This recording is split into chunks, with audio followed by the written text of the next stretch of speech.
వైఎస్ఆర్ కడప జిల్లాలో YSR university of architecture, university of fine ఆర్ట్స్కి సంబంధించిన విద్యార్థులు ఇక్కడ వాళ్ళ భవిష్యత్తు ఏమవుతుందో అని అగమ్య గోచరంలో ఉన్నారు. ఇది చాలా బాధాకరం. ఇది భావితరం. వీళ్ళు సంవత్సరాలు వాళ్ళ జీవితాన్ని ఈ కోర్సులో స్పెండ్ చేశారు. ఒక్కొక్కరు 12 లక్షల నుంచి 15 లక్షల వరకు ఒక్కొక్కరికి ఖర్చు అయింది.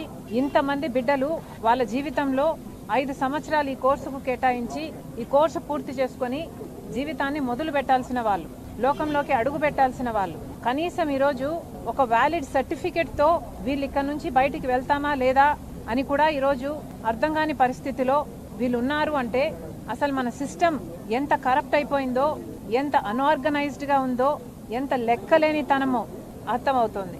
ఇది చాలా చాలా బాధాకరం. అసలు సమస్య ఎక్కడ మొదలైందంటే వీళ్ళు అడ్మిషన్లు తీసుకున్న రోజునే కౌన్సిల్ ఆఫ్ ఆర్కిటెక్చర్ దగ్గర నుంచి ఈ యూనివర్సిటీకి పర్మిషన్ లేవు. కానీ బిడ్డల నీ కన్నా తల్లిదండ్రులను మభ్యపెట్టి పర్మిషన్లు ఉన్నట్టుగా, ఏ ఇబ్బందులు లేనట్టుగా చిత్రీకరించి వీళ్ళకి ఇక్కడ ఒక మంచి ఎడ్యుకేషన్ లభ్యమవుతుంది అన్న భ్రమలో ఉంచి ఇక్కడ అడ్మిషన్లు తీసుకోవడం జరిగింది. కౌన్సిల్ ఆఫ్ ఆర్కిటెక్చర్ అసలు పర్మిషన్లు ఇవ్వలేదు అన్న సంగతి వీళ్ళకు తెలియక ఆర్ ఏ ప్రాబ్లం లేదు అని వీళ్ళకి ఇంప్రెషన్ ఇస్తే దాన్ని నమ్మి వాళ్ళ జీవితాలను పనంగా పెట్టారు. కానీ 5 సంవత్సరాలు అయిపోయింది. ఈ రోజు వరకు కూడా ఈ చిల్డ్రన్ కనీసం ఈ కోర్సుల్లో ఎన్రోల్మెంట్ అయ్యారు అని కౌన్సిల్ ఆఫ్ ఆర్కిటెక్చర్ ఇవ్వాల్సిన ఎన్రోల్మెంట్ నంబర్ కూడా వీళ్ళ చేతుల్లో లేదు. అంటే కౌన్సిల్ ఆఫ్ ఆర్కిటెక్చర్ అనేది కేంద్ర సంస్థ. దాని దృష్టిలో వాళ్ళు సర్టిఫికెట్ ఇస్తేనే వీళ్ళు ఆర్కిటెక్ట్లుగా బయటకు వెళ్ళొచ్చు. కానీ దాని దృష్టిలో అసలు వీళ్ళ ఎన్రోల్మెంటే జరగలేదు 5 సంవత్సరాల క్రితం. క్రమేణా ఆ తర్వాత ఎంటర్ అయిన 3 ఏళ్లు అడ్మిషన్లు తీసుకున్న వాళ్లకు కూడా పర్మిషన్స్ లేవు. కౌన్సిల్ ఆఫ్ ఆర్కిటెక్చర్ పర్మిషన్స్ ఇచ్చింది లేదు. పర్మిషన్స్ లేవు కాబట్టి వీళ్ళకు ఎన్రోల్మెంట్ నంబర్స్ కూడా ఇచ్చింది లేదు. కాబట్టి వీళ్ళు పరీక్షలు రాసినా కూడా అవి వ్యాలిడ్ కావు, దానికి జెన్యూనిటీ ఉండదు, అవి మొత్తం వృధా అయినట్టే లెక్క.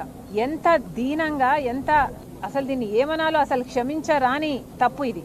ఇంతమంది బిడ్డల జీవితాలను ఇలా ఎలా పనంగా పెట్టారు.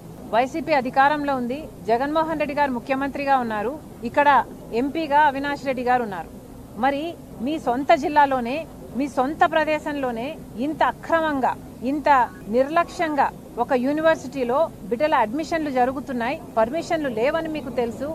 ఈ రోజు వరకు కూడా మీరు అసలు సూచించటం లేదు అంటే అసలు మీరు మనుషులో మానలో అర్థం కావటం లేదు. ఈ రోజు వరకు కూడా కౌన్సిల్ ఆఫ్ ఆర్కిటెక్చర్ దగ్గర నుంచి మీరు ఎప్పుడైతే పర్మిషన్లు తీసుకోకుండా యూనివర్సిటీ మొదలు పెట్టారో అప్పటి నుంచి చేసిన ప్రయత్నం లేదు కౌన్సిల్ ఆఫ్ ఆర్కిటెక్చర్ దగ్గర. ఎందుకంటే ఏ క్షణంలోనైనా 2020 నుంచి ఎప్పుడు మీరు ప్రయత్నం చేస్తున్నా కూడా, అది ఫలించినా కూడా ఏదో ఒక టైంలో ఇంటర్వెన్షన్ గా వీళ్ళ చేతుల్లో ఆ ఎన్రోల్మెంట్ నంబర్లు పెట్టేవాళ్ళు. అసలు ఎన్రోల్మెంట్ నంబర్లే వీళ్ళకు రాలేదు అంటే అసలు మీరు ప్రయత్నం చేసినట్ట చేయనట్ట. ఈ రోజు కూడా అడుగుతున్నాం, ఇక్కడ ఎంపీ అవినాష్ రెడ్డి గారు, మరి కేంద్రంలో కౌన్సిల్ ఆఫ్ ఆర్కిటెక్చర్ ఉంటే మీ జిల్లాకు సంబంధించిన, మీ పార్లమెంటుకు సంబంధించిన బిడ్డలు ఇక్కడ కేవలం మీరు చేసిన తప్పిదం వల్ల ఈరోజు పర్మిషన్లు లేక, కౌన్సిల్ ఆఫ్ ఆర్కిటెక్చర్ పర్మిషన్ ఇవ్వక వాళ్ళ జీవితాలను ఇలా పనంగా పెట్టి వాళ్ళకు కనీసం ఇప్పుడు 5 సంవత్సరాలు చదివినాక కూడా వాళ్ళ కోర్సుకు వ్యాలిడిటీ లేక, వాళ్ళు రాసే పరీక్షలకు విలువ లేకున్నప్పుడు కనీసం ఇప్పుడైనా స్పందిస్తున్నారా? కనీసం ఇప్పుడైనా కూడా ఎంపీ అవినాష్ రెడ్డి గారు గాని, ముఖ్యమంత్రిగా జగన్మోహన్ రెడ్డి గారు పనిచేశారు సొంత జిల్లా, లేక అధికారంలో ఉన్న వైసీపీ పార్టీ గాని ఒక్కరైనా దీనికి సమాధానం చెప్పే పరిస్థితిలో ఉన్నారా? ఒక్కరు కూడా సమాధానం చెప్పటం లేదు. అంత నిర్లక్ష్యం.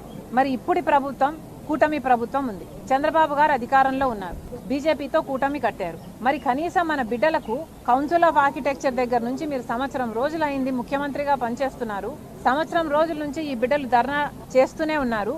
మాకు పర్మిషన్లు కావాలి, లేకపోతే ఆ ఎన్రోల్మెంట్ నంబర్స్ లేకపోతే మాకు సర్టిఫికెట్లు రావని వీళ్ళు ప్రతి వీలైన చోట నుంచి కనీసం ఒక 1.5 years నుంచి 5 years నుంచి ప్రయత్నిస్తున్నారు. కనీసం 1.5 years నుంచి చాలా గట్టిగా ప్రయత్నం చేస్తున్నారు. కానీ కనీస స్పందన కూడా లేదు. ఎడ్యుకేషన్ మినిస్టర్ అయినా, హెచ్ఆర్డి అయినా కనీసం ఒక్కరైనా స్పందిస్తున్నారా? వీళ్ళ గురించి వీళ్ళ పట్టించుకుంటున్నారంటే ఒక్కరు కూడా పట్టించుకోవటం లేదు. మరి కూటమి సర్కార్ని అడుగుతున్నాం, మరి బీజేపీకి ఎందుకు మద్దతు ఇస్తున్నట్టు? ఈ రోజు కేంద్రంలో బీజేపీ అధికారంలో ఉంది, కౌన్సిల్ ఆఫ్ ఆర్కిటెక్చర్ అక్కడ ఉంది. మరి మీరు కూటమి ప్రభుత్వానికి, మీరు బీజేపీకి మద్దతు ఇస్తే కదా ఈ రోజు బీజేపీ ప్రభుత్వం అక్కడ అధికారంలో ఉంది. మరి ఆ మాత్రం మీరు కేంద్ర సంస్థలకు చెప్పించుకొని మీరు ఆ పనులు చేపించుకోలేరా? ఎంతసేపు అండి మీకు మీరు అనుకుంటే పర్మిషన్ తెచ్చుకోవడము? కౌన్సిల్ ఆఫ్ ఆర్కిటెక్చర్ దగ్గర ఇలా తప్పు జరిగింది, 3 సంవత్సరాలుగా పర్మిషన్ లేకుండా ఎన్రోల్మెంట్స్ జరిగాయి, తప్పే జరిగింది. కానీ అది బిడ్డలకు శిక్ష వేయడం భావ్యం కాదు కదా. ఏదో ఒక అగ్రిమెంట్ కింద ఏదో ఒక కండిషన్స్ తో వాళ్ళకైతే ఇవ్వాల్సింది ఎన్రోల్మెంట్ నంబర్స్ వాళ్ళకి ఇవ్వకపోతే వాళ్ళ జీవితం పాడైపోతుంది. కాబట్టి కనీసం మాట్లాడాలి అన్న ఆలోచన కూడా మీకు రాలేదు అంటే ఇక మీరు బీజేపీకి ఎందుకు మద్దతు ఇస్తున్నారు? బీజేపీ పార్టీ మనకి ఏమి ఇస్తుందని? కేంద్రంలో మీరు ఏమి సాధించలేకపోతే మరి ఆ కూటమి ఎందుకు కట్టినట్టు? చంద్రబాబు గారు సమాధానం చెప్పాలి, పవన్ కళ్యాణ్ గారు సమాధానం చెప్పాలి, లోకేష్ గారు సమాధానం చెప్పాలి. ఎడ్యుకేషన్ మినిస్టర్ అయినా, హెచ్ఆర్డీ అయినా, మినిస్ట్రీ ఆఫ్ హెచ్ఆర్డీ అక్కడ కేంద్రంలోనైనా, ఇక్కడ ఆంధ్రప్రదేశ్ లో రాష్ట్రంలో ప్రజలు వేసిన ఓట్ల వల్ల ఈరోజు చంద్రబాబు గారు ముఖ్యమంత్రిగా ఉన్నారు, కేంద్రంలో బీజేపీ అయినా అధికారంలో ఉంది, మోడీ గారు ప్రధానమంత్రిగా ఉన్నారు. అంటే ఇక్కడ ఆంధ్ర రాష్ట్రంలో ప్రజలు ఓట్లేస్తే ఈ బలాన్ని తీసుకెళ్లి చంద్రబాబు గారు ఎంపీల రూపంలో బీజేపీకి ఇస్తే ఈ రోజు కేంద్రంలో మోడీ గారు ప్రధానమంత్రిగా ఉన్నారు. మరి మన రాష్ట్రానికి ఏం చేస్తున్నారు? ఇంతమంది బిడ్డల జీవితాలతో ఆడుకోవడం భావ్యం కాదు. వెంటనే కౌన్సిల్ ఆఫ్ ఆర్కిటెక్చర్ తో ప్రభుత్వం మాటలు జరపాలి. కౌన్సిల్ ఆఫ్ ఆర్కిటెక్చర్ దగ్గర పర్మిషన్ లేకుండా ఎన్రోల్మెంట్ జరిగింది వైసీపీ ప్రభుత్వం ఉన్నప్పుడు. ఆ 3 సంవత్సరాలు జరిగిన ఎన్రోల్మెంట్స్ కు సంబంధించిన ఈ బిడ్డలందరికీ కూడా పర్మిషన్స్ ఇవ్వాలి, ఎన్రోల్మెంట్ చేసుకోవాలి.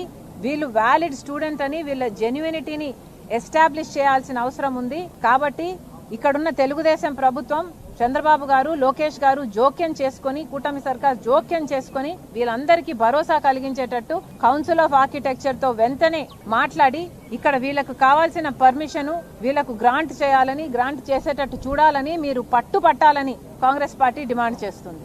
దీనికి కూడా కాంగ్రెస్ పార్టీ తీవ్ర అభ్యంతరం చెప్తున్నాం. ఇక్కడ దీనికి సంబంధించి కూడా ఇది కేవలం వైఎస్ఆర్ పేరుతో ఉంది కాబట్టి ఇది రాజకీయం చేస్తున్నారా అన్న అనుమానం కూడా కలుగుతుంది. దయచేసి ఇలాంటి రాజకీయాలు బిడ్డల జీవితాలతో చేయకండి. ఈ బిడ్డలు చేసిన తప్పు ఏమీ లేదు, మాకేం అభ్యంతరం లేదు. ఇక్కడ వైఎస్ఆర్ గారి పేరు తీసేసి ఏ జాతీయ నాయకుడో లేకపోతే స్వతంత్రంలో పోరాడిన యోధుడి పేరు పెడతారేమో పెట్టుకోండి, మాకేం అభ్యంతరం లేదు. కానీ యూనివర్సిటీని మాత్రం జరపండి, బిడ్డల జీవితాలతో మాత్రం ఆటలాడకండి. ఇది భావ్యం కాదు.